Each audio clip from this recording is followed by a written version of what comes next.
Hey sisters, Donna Partow here, welcoming you to day 28 of our 90-day renewal in spirit, soul, and body. Today I want to talk to you about caffeine. Caffeine is a drug. It may be a legalized drug, it may be a church-sanctioned drug, but it's a drug nevertheless. And if you don't believe me that it's a highly addictive drug, highly addictive substance, try going cold turkey. I promise you, your body will tell you just how addictive it is, because you will go through withdrawal just like any other drug addict. You will have the shakes, you will have headaches, you might even get nauseous.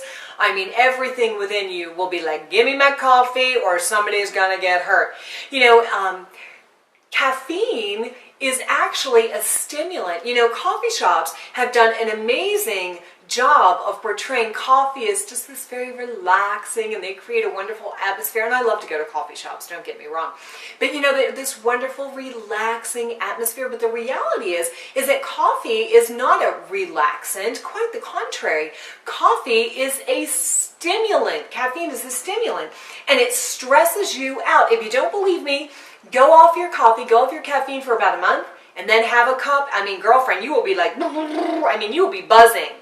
You will be buzzing like you're on a drug, which you are. It's a stimulant. It gets you on edge. It gets you upset. If you have one of those days where you get a bad cup of coffee or you have too many cups, come on, right in a row on an empty stomach, girlfriend, I'm just telling the truth. That's all I do. Day after day after day. I tell the truth. I say the things that nobody else has the nerve to say. So there you go.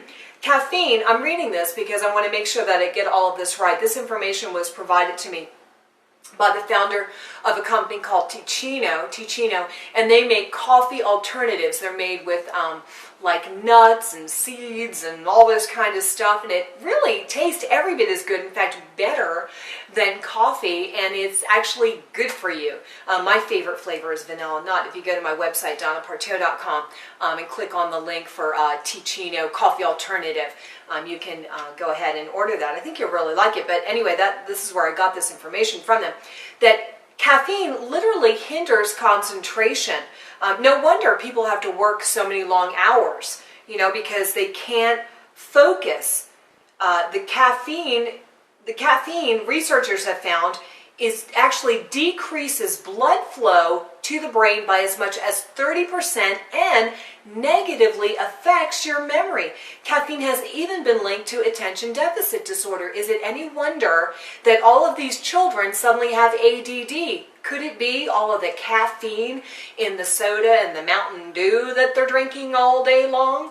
I really believe that. Caffeine lowers your immunity.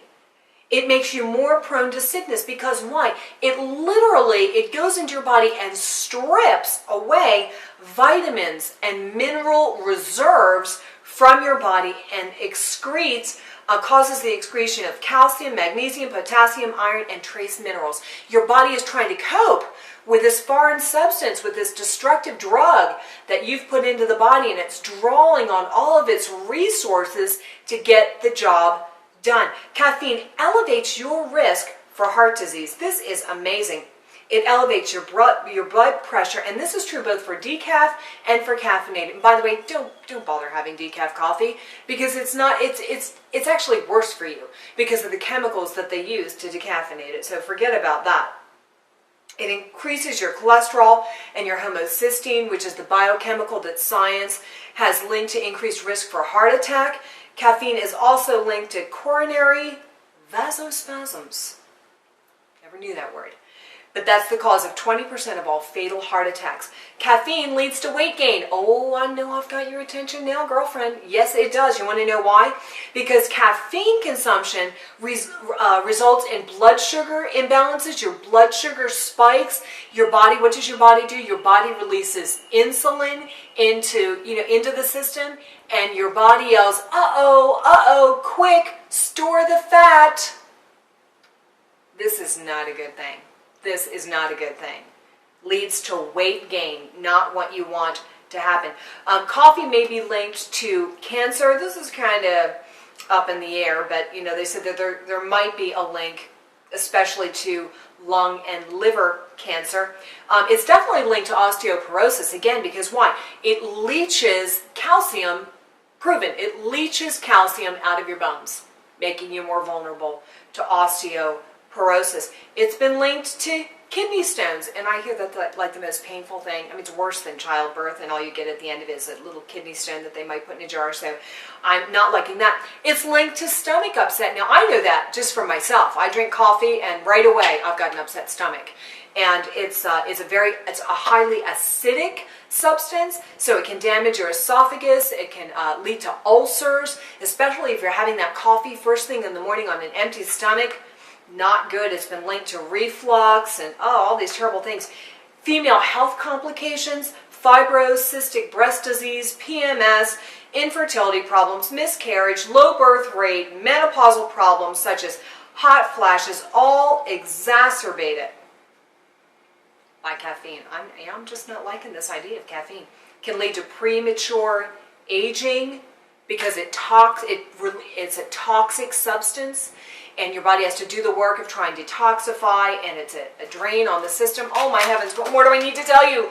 Caffeine is so bad for you.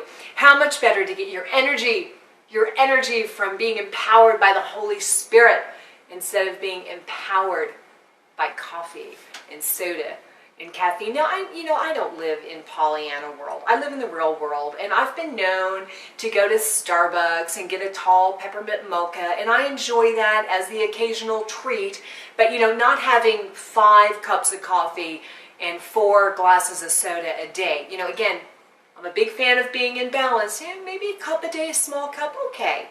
But, a pot a day, probably, in fact, definitely not a good idea. So it's a challenge, and what you can do is try that Ticino. Maybe in the beginning they say, do half coffee, half Ticino, and wean yourself off, and it's really just a great alternative for you. The other thing is, the hot lemon water that we're including in the 90-day renewal. Instead of having your coffee first thing, have your lemon water first thing, and that might be a nice habit for you. Well, I think I've given you a lot to think about and a good challenge for today, so that's it for now. I'm Donna Partow with your 90-day renewal in spirit, soul, and body.